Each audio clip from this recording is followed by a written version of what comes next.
Hi నమస్తే, నేను మీ journalist రెహమాన్ని. Tamil Nadu ఎన్నికల ఫలితాల తర్వాత తమిళనాడులో సింగిల్ లార్జెస్ట్ పార్టీగా టీవీకే పార్టీ తెరపైకి వచ్చిన తర్వాత ఇప్పటికే ఎన్నికల ఫలితాలు వచ్చి 4 రోజులు అవుతుంది. ఇంకా ఇప్పటికీ తమిళనాడు గవర్నర్ టీవీకే పార్టీతో 2-3 సార్లు సమావేశమైన సరే టీవీకే పార్టీని ప్రభుత్వం ఏర్పాటు చేసే విషయంలో ఆహ్వానించకపోవడం అనేది చాలా చర్చకు దారితీస్తుంది. దీనిపై గవర్నర్ వైఖరి ఎవరైతే తమిళనాడు గవర్నర్గా రాజేంద్ర విశ్వనాథ్ ఆర్లేకర్ ఈయన పాత్ర చాలా సందేహాస్పదంగా మారుతుంది, వివాదాస్పదంగా పయనిస్తున్నటువంటి పరిస్థితి.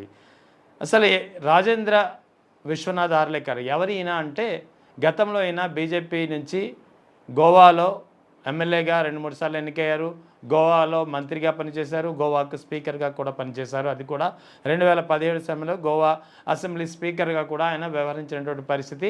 ఆ తర్వాత రాజకీయ విశ్రాంతిలో భాగంగా ఈయన్ని గవర్నర్ పోస్ట్కి తీసుకొచ్చినటువంటి పరిస్థితి. గతంలో ఆయన కేరళ గవర్నర్గా పనిచేశారు, ఇప్పుడు తమిళనాడు గవర్నర్గా బాధ్యతలు తీసుకున్నారు.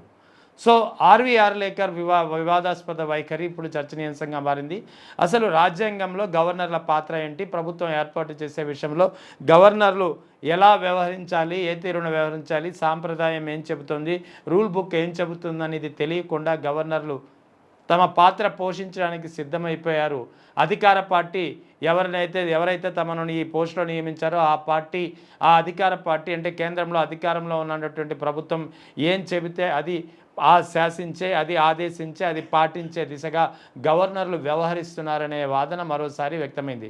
గతంలో తమిళనాడుకు గవర్నర్గా పనిచేసినటువంటి ఆర్ఎన్ రవి వ్యవహారంలో కూడా ముఖ్యమంత్రి ఎంకే స్టాలిన్తో పెండింగ్ కొన్ని బిల్లులు ఆమోదం తెలపాల్సినటువంటి బిల్లుల్ని గవర్నర్ పెండింగ్లో పెట్టడం కూడా చాలా వివాదాస్పదంగా మారింది. ఆ తర్వాత పశ్చిమ బెంగాల్కి ఆయన్ని బదిలీ చేసినటువంటి పరిస్థితి.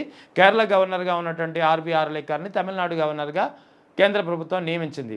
సో కేంద్ర ప్రభుత్వం నియమించిన తర్వాత ఆర్లేకర్ కూడా తాను కూడా ఇదే బీజేపీ మొక్క, ఇదే పానులో మొక్కనని చెప్పి నిరూపించుకోదలిచారు. ఇక్కడ సింగిల్ లార్జెస్ట్ పార్టీగా ఉన్నటువంటి టీవీకే పార్టీని ప్రభుత్వం ఏర్పాటు చేయాల్సిందిగా ఆహ్వానించకుండా మీనమేషాలు లెక్క పెడుతున్నారు. 118 ఏదైతే మ్యాజిక్ నెంబర్ ఉందో ఆ మ్యాజిక్ నెంబర్ ఇస్తేనే కానీ నేను ప్రభుత్వాన్ని ఆహ్వానించాను, ప్రభుత్వం ఏర్పాటుకు ఆహ్వానించరని చెప్తున్నారు. వాస్తవానికి క్లియర్ కట్ మెజార్టీ లేనప్పుడు మ్యాజిక్ ఫిగర్ ఏ పార్టీ దాటనప్పుడు సాంప్రదాయం ప్రకారం సింగిల్ లార్జెస్ట్ పార్టీగా ఏ పార్టీ ఉంటుందో ఆ పార్టీని అధికారం ఏర్పాటు చేయాల్సిందిగా, ప్రభుత్వం ఏర్పాటు చేయాల్సిందిగా గవర్నర్ కోరడం అనేది చాలా కాలంగా జరుగుతున్నటువంటి ఒక పరిణామం అన్ని రాష్ట్రాల్లోనూ. ఆ తర్వాత కొంత టైం ఇస్తారు, ఒక వారం రోజులు కానీ 10 రోజులు కానీ ఆన్ ద ఫ్లోర్ దీనికి సంబంధించినటువంటి బల నిరూపణ చేసుకోవాల్సిందిగా కోరుతూ. సో కానీ ఇక్కడ ఏం చేస్తున్నారు, ఇక్కడ ఆర్లేకర్ మాత్రం 118 నెంబర్ని ప్రభుత్వం ఏర్పాటుకు ముందే చూపించమంటున్నారు. ఇప్పటికే టీవీకే పార్టీ అధినేత విజయ్ గవర్నర్తో 2 సార్లు సమావేశమయ్యారు. 2 సార్లు సమావేశమైన సరే ఆర్లేకర్ తన వైఖరి మార్చుకోకపోగా తనకు కావలసినటువంటి 118 నెంబర్ను ఎవరు చూపిస్తే వారికి అవకాశం ఇస్తానంటూ నిర్ద్వందంగా తేల్చి చెప్తున్నటువంటి పరిస్థితి. ఈ విషయంపై అటు డిఎంకే పార్టీ, ఓడిపోయినటువంటి డిఎంకే పార్టీ, ఇటు కాంగ్రెస్ పార్టీ అందరూ ఏకకంఠంతో టీవీకే పార్టీని ప్రభుత్వం ఏర్పాటు చేయాల్సిందిగా ఆహ్వానించాల్సి ఉంటుంది. ఇదే రూల్ బుక్ చెబుతుంది, ఇదే రాజ్యాంగం చెబుతున్నటువంటి సాంప్రదాయం. ఆర్లేకర్ కేవలం బీజేపీ ఆదేశాలకు అనుగుణంగా ఇక్కడ నిబంధనలను తుంగలో తొక్కుతున్నారంటూ విమర్శలు చేస్తున్నటువంటి పరిస్థితి. ఒకవేళ డిఎంకే ఏఐడిఎంకే కలిసి ప్రభుత్వాన్ని ఏర్పాటు చేస్తాను ముందుకొస్తే వారికి కూడా అవకాశం ఇస్తారంటే వీళ్ళకి వాళ్ళకేని కాదు, 118 నెంబర్ ఎవరికి చూపిస్తే వాళ్ళకి అవకాశం ఇస్తానంటూ ఇంత క్లియర్గా ఆర్లేకర్ చెబుతున్నారంటే ఆయన ఏ స్థాయిలో కేంద్ర ప్రభుత్వం ఆదేశాలను తూచా తప్పకుండా పాటించదలుచుకున్నారో క్లియర్గా అర్థమవుతుంది. సో ఇన్ని మాటలు చెబుతున్నటువంటి, ఇన్ని లేని రూల్స్ని ఉన్నాయని చెబుతున్నటువంటి ఆర్లేకర్ తమిళనాడు గవర్నర్ కొన్ని విషయాలు స్పష్టంగా తెలుసుకోవాల్సిన అవసరం ఎంతైనా ఉంది. ముఖ్యంగా when the governor invited parties to form governors despite lacking a clear majority శాసనసభలో లేకపోయినా సరే గవర్నరు ఏ సందర్భాల్లో ప్రభుత్వం ఏర్పాటుకు ఆహ్వానించారు అనేది గతంలో ఎక్కడ జరిగిందనేది ఒక చిన్న పోస్టర్ ఇక్కడ మీ ముందు ఉంచదలిచాను. ఇందులో కోయిన్సిడెన్స్ కావచ్చు, లేకపోతే ఆనే ప్యాటర్న్ కావచ్చు, ఇది అన్ని సందర్భాల్లోనూ బీజేపీని ఆహ్వానించినటువంటి పరిస్థితి. సో ఇక్కడ 2017 నుంచి మనం పరిశీలిద్దాం. 2017లో మణిపూర్లో BJP invited to form a governor even as Congress emerged largest party. మణిపూర్లో 2017లో జరిగినటువంటి ఎన్నికల్లో కాంగ్రెస్ సింగిల్ లార్జెస్ట్ పార్టీగా ఆవిర్భవించినా సరే బీజేపీని ప్రభుత్వం ఏర్పాటుకు ఆహ్వానించారు. అప్పటి గవర్నర్ నజ్మా హెప్తుల్లా. ఈమె వైఖరి అప్పట్లోనే వివాదాస్పదంగా మారింది. BJP invited even as Congress emerged single largest. Congress single largest అయినా సరే అప్పటి మణిపూర్ గవర్నర్గా ఉన్నటువంటి నజ్మా హెప్తుల్లా బీజేపీని ప్రభుత్వం ఏర్పాటుకు ఆహ్వానించింది. ఇది రూల్స్కి విరుద్ధం. అదేవిధంగా 2017లో గోవాలో BJP invited to form government though Congress was the single largest party. అప్పట్లో governor Mridula Sinha. BJP invited to form governor. ఇక్కడ కూడా 2017లో గోవాలో సింగిల్ లార్జెస్ట్ పార్టీగా కాంగ్రెస్ ఆవిర్భవించినా సరే బీజేపీని ప్రభుత్వ ఏర్పాటుకు ఆహ్వానించింది అప్పటి గవర్నర్ మృదులా సిన్హా.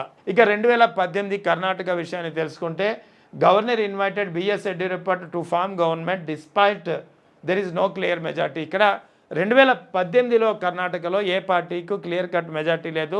ఇక దాదాపుగా అన్ని పార్టీలకు ఇంచుమించు సమానమైనటువంటి సీట్లు వచ్చిన పరిస్థితి. అంటే ఇక్కడ 2018లో ఇప్పుడు టీవీకే పార్టీ సింగిల్ లార్జెస్ట్గా పార్టీగా ఆవిర్భించింది, క్లియర్ కట్ మెజార్టీ లేదు.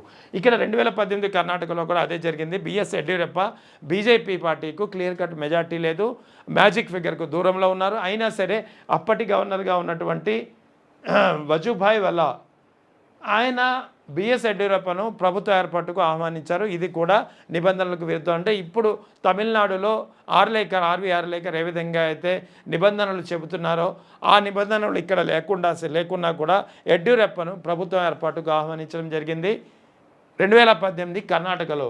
ఇక 2019 మహారాష్ట్ర విషయాన్ని తీసుకుంటే మహారాష్ట్రలో సింగిల్ లార్జెస్ట్ పార్టీగా ఎవరూ లేకపోయినా సరే దేవేంద్ర ఫడ్నవీస్ ఎన్సీపీ అధినేత అజిత్ పవార్కర్కు సంబంధించినటువంటి ఎన్సీపీని ప్రభుత్వ ఏర్పాటుకు ఆహ్వానించారు అప్పటి గవర్నర్ భగత్ సింగ్ కోశ్యారి. అప్పట్లో అక్కడ కూడా అంటే 2019 మహారాష్ట్రలో కూడా మ్యాజిక్ ఫిగర్ ఏ పార్టీ చేరుకోలేదు, అంటే క్లియర్ కట్ మెజార్టీ ఏ పార్టీకి లేదు. అయినా సరే మహారాష్ట్రలో బీజేపీ ఎన్సీపీకి సంబంధించినటువంటి దేవేంద్ర ఫడ్నవీస్ అజిత్ పవార్లను ప్రభుత్వ ఏర్పాటుకు ఆహ్వానించారు అప్పటి గవర్నర్ భగత్ సింగ్ కోశ్యారి. సో అంటే ఇక్కడ క్లియర్ కట్గా గతంలో జరిగినటువంటి పరిణామాలు కళ్ళ ముందు ఉన్నాయి. మహారాష్ట్రలో ఉంది, కర్ణాటకలో ఉంది, మణిపూర్లో ఉంది, గోవాలో ఉంది. ఇన్ని విషయాలు ఇంత కళ్ళ ముందు ఉన్నా సరే ఇక్కడ తమిళనాడు గవర్నర్ ఆర్వి ఆర్లేకర్ వ్యవహరిస్తున్నటువంటి తీరు వివాదాస్పదంగా మారింది. కేవలం కేంద్ర ప్రభుత్వం ఆదేశాలకు అనుగుణంగా కేంద్రంలోని బీజేపీ ప్రభుత్వం ఏం చెబితే అది పాటిస్తూ ఆర్వి ఆర్లేకర్ వ్యవహరిస్తున్నారు. అందుకే ఆర్వి ఆర్లేకర్ వ్యవహార శైలికి విరుద్ధంగా ఆర్వి ఆర్లేకర్ వైఖరికి నిరసనగా కాంగ్రెస్ పార్టీ కానీ ఇతర పార్టీలు కానీ తమిళనాడు వ్యాప్తంగా నిరసనల కార్యక్రమానికి కూడా పిలిపించాయి. మొత్తానికి తమిళనాడులో టీవీకే పార్టీ సింగిల్ లార్జెస్ట్ పార్టీగా ఆవిర్భవించి దాదాపు 4-5 రోజులు అవుతున్నా సరే ఇప్పటికీ ప్రభుత్వ ఏర్పాటుకు ఆహ్వానించకపోవడం అనేది ఆర్వి ఆర్లేకర్ వ్యవహార శైలికి ఆర్వి ఆర్లేకర్ వ్యవహరిస్తున్నటువంటి తీరుపై రోజుకు ఒక చర్చకు దారితీస్తుంది. పెద్ద ఎత్తున వివాదాస్పదమైనటువంటి అంశంగా మారుతోంది.